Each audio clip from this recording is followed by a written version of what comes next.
नमस्कार दोस्तों, स्वागत है आप सभी का आज के इस वीडियो में। भारत में क्रिकेट को धर्म और वर्ल्ड कप को बड़े त्योहार के रूप में मनाया जाता है। यूं तो भारतीय क्रिकेट टीम में एक से एक महान खिलाड़ी आए जिन्होंने अपनी काबिलियत से देश का नाम रोशन किया है। आज हम बात करेंगे एक ऐसे ही क्रिकेटर की जो अगर ना होते तो शायद हमारे पास 2007 और 2011 की आईसीसी ट्रॉफी भी ना होती। हम ये बात इसलिए कर रहे हैं क्योंकि जब हम 2023 का वर्ल्ड कप फाइनल हारे तो इस महान क्रिकेटर की याद आई। अगर वे होते तो भारत की जीत के लिए अड़ जाते। वो दिन कितना हृदय विदारक था क्रिकेट फैंस के लिए। फिर चाहे बात 2017 की चैंपियन ट्रॉफी फाइनल में पाकिस्तान के हाथों पराजित होने की हो, फिर चाहे बात 2019 वर्ल्ड कप सेमीफाइनल में न्यूजीलैंड के हाथों हारने की, फिर बात चाहे T20 वर्ल्ड कप फाइनल में इंग्लैंड के हाथों हारने की हो, चाहे 2015 विश्व कप सेमीफाइनल में ऑस्ट्रेलिया के हाथों हारने की। इससे पहले एक ऐसा खिलाड़ी भारतीय टीम में था जो बड़े मैचों में हमेशा सर्वश्रेष्ठ प्रदर्शन करता था। चाहे वे 2007 आईसीसी T20 विश्व कप फाइनल में आक्रामक बल्लेबाजी की हो, चाहे बात 2011 विश्व कप फाइनल में श्रीलंका के खिलाफ 97 रनों से मैच जिताना हो, उनका मोमेंटम हमेशा आक्रामक होता था। अब तो आप समझ ही गए होंगे कि मैं किसकी बात कर रहा हूँ। जी हाँ, मैं बात कर रहा हूँ हमारे प्यारे गौतम गंभीर की, जिन्हें प्यार से लोग जीजी और गोती बुलाते हैं। भारत को 2 बार विश्व चैंपियन बनाने वाले गौतम गंभीर को वो सम्मान कभी नहीं मिला जिसके वे हकदार थे। बाएं हाथ के इस महान बल्लेबाज का जन्म 14 अक्टूबर 1981 को दिल्ली में हुआ। इनके पिता दीपक गंभीर एक टेक्सटाइल बिजनेसमैन और मां सीमा गंभीर एक गृहिणी है।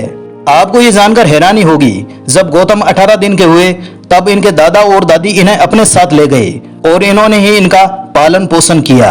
गौतम ने क्रिकेट 10 साल की उम्र से ही खेलना शुरू कर दिया। गौतम के क्रिकेट खेलने के जज्बे को इनके मामा पवन गुलाटी ने बेखूबी समझा और उनको दिल्ली के लाल बहादुर एकेडमी में भर्ती कराया ताकि गौतम क्रिकेट की बारीकियां सीख सके। इसलिए गौतम अपने मामा को ही अपना गुरु, अपना मेंटोर मानते हैं। क्रिकेट में उनकी प्रतिभा कम उम्र में ही पहचान ली गई और उन्हें साल 1998 में रणजी ट्रॉफी के लिए सिलेक्ट कर लिया गया। इनके साथ साथ स्कूली शिक्षा भी चलती रही। यही रणजी ट्रॉफी में इनके शानदार प्रदर्शन की बदौलत गंभीर को साल 2000 में नेशनल क्रिकेट एकेडमी बेंगलोर में सिलेक्ट कर लिया गया। इसके बावजूद साथ साथ इन्होंने दिल्ली यूनिवर्सिटी के हिंदू कॉलेज से अपनी ग्रेजुएशन कंप्लीट की। साल 2002 में इनकी प्रतिभा का लोहा तब माना जब इन्होंने जिम्बाब्वे के खिलाफ लगातार 2 दोहरे शतक जड़े और इतिहास रच दिया। फिर साल आया 2003 जब गौतम गंभीर की किस्मत का सितारा चमका और इनको भारतीय जर्सी पहनने का मौका मिला। 2003 की भारतीय टीम में सचिन तेंदुलकर, वीरेंद्र सहवाग, राहुल द्रविड़ और सौरभ गांगुली जैसे बड़े क्रिकेटर पहले से मौजूद थे। ऐसे में गौतम गंभीर के लिए ओपनर आना सबसे बड़ी चुनौती थी। गौतम गंभीर के लिए भारतीय टीम में सिलेक्ट होना उतनी बड़ी बात नहीं थी, उससे बड़ी चुनौती थी टीम में जगह बनाने के लिए। और उसके लिए जरूरी था गंभीर को कुछ ऐसा कर दिखाने की कि फैंस का ध्यान उनकी तरफ आकर्षित हो। अच्छा कर दिखाने का जज्बा गंभीर में पहले ही था और किस्मत ने भी उनका साथ दिया। पहले कुछ मैचों में सचिन तेंदुलकर नहीं खेल रहे थे, तब गंभीर को बतौर ओपनर सहवाग के साथ मौका मिला। पहले 2 मैचों में गंभीर कुछ खास नहीं कर पाए, वे क्रमश से 11 और 18 रन बनाकर आउट हो गए। लेकिन तीसरे मैच में गंभीर ने 71 रनों की शानदार पारी खेली और मैन ऑफ द मैच बने और आते ही गंभीर ने अपनी काबिलियत साबित कर दी। लेकिन सचिन की वापसी के बाद गंभीर के लिए टीम में जगह बनाना और असंभव हो गया था। इस प्रकार फैंस का ध्यान खींचना उनके लिए बहुत कठिन था। इसके लिए गंभीर ने टेस्ट का रास्ता चुना। उस समय टेस्ट मैचों में सचिन, गांगुली, द्रविड़, विवेश लक्ष्मण जैसे खिलाड़ी मध्यम क्रम में खेलते थे, तो सहवाग के साथ ओपनर की जरूरत को पूरा किया गंभीर ने। यहां इनको अपनी प्रतिभा दिखाने का पूरा अवसर मिला। बात करें गंभीर के टेस्ट करियर की, तो इनका टेस्ट करियर शुरू हुआ साल 2004 में जब ऑस्ट्रेलिया बाद दौरे पर आई। लेकिन यहाँ किस्मत ने उनका साथ नहीं दिया। यहाँ इन मैचों में वे कुछ खास नहीं कर पाए। फिर गंभीर ने दक्षिण अफ्रीका के खिलाफ टेस्ट में 96 रनों की पारी खेली, लेकिन बदकिस्मत इस पारी के बाद गंभीर का बल्ला कुछ खास नहीं चला और उन्हें टेस्ट क्रिकेट से ड्रॉप कर दिया गया। जैसा कि हमने पहले ही कहा था, भारतीय क्रिकेट टीम में उस समय सचिन, सहवाग और गांगुली मौजूद थे, तो गंभीर के लिए टीम में जगह बनाना बहुत मुश्किल था। और मध्यम क्रम में द्रविड़, लक्ष्मण और बाएं हाथ के युवराज टीम में मौजूद थे। इन्हीं मुश्किल भरे हालातों में गंभीर टीम में संघर्ष करते रहे। फिर साल आया 2007 का ओडीआई वर्ल्ड कप। ये दौर भारतीय क्रिकेट टीम के लिए सबसे मुश्किल भरा दौर था। इस विश्व कप में गौतम गंभीर को टीम से बाहर कर दिया गया। इस खबर से गंभीर बिल्कुल टूट से गए थे। एक इंटरव्यू में उन्होंने बताया कि वे लगभग क्रिकेट को छोड़ना ही चाहते थे, लेकिन गंभीर ने अपने आप को वापस प्रेरित किया क्योंकि गंभीर ने क्रिकेट के अलावा और कुछ सोचा ही नहीं था। 2007 वर्ल्ड कप में भारतीय टीम के बाहर होने के बाद बांग्लादेश सीरीज में गंभीर को फिर मौका दिया गया। इस मौके को उन्होंने दूसरे चांस के रूप में लिया और आते ही लाजवाब शतक जड़ा और आलोचकों का मुंह बंद कर दिया। इस शतक के बाद वे बेहतर बनते चले गए और उन्होंने पीछे मुड़कर कभी नहीं देखा। वर्ष 2007 में T20 विश्व कप की शुरुआत हुई। ये छोटे प्रारूपों का पहला विश्व कप था जिसमें गंभीर को खेलने का मौका मिला। इस पूरे टूर्नामेंट में गंभीर ने सबसे ज्यादा रन बनाए। उन्होंने 37 की औसत से 227 रन जड़े, जिनमें 3 अर्धशतक शामिल थे।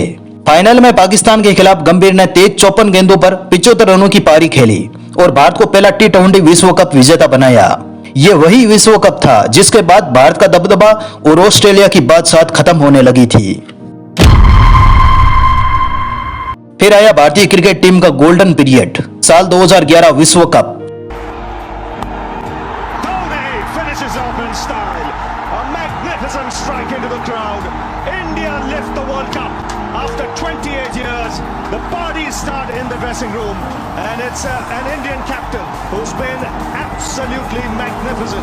ये विश्व कप भारत की मेजबानी में खेला गया था। इस विश्व कप के क्वार्टर फाइनल में लोगों ने भारत की बादशाहत को देखा जब ऑस्ट्रेलिया टीम को हराया था। इसके बाद सेमीफाइनल में पाकिस्तान को बुरी तरीके से पराजित किया। फाइनल में श्रीलंका ने 275 रनों का लक्ष्य रखा। जवाब में उतरी भारतीय टीम ने 2 महत्वपूर्ण विकेट सहवाग और सचिन के रूप में 4 रनों और 18 रनों के रूप में खो दिए। भारत की जीत अब असंभव लग रही थी।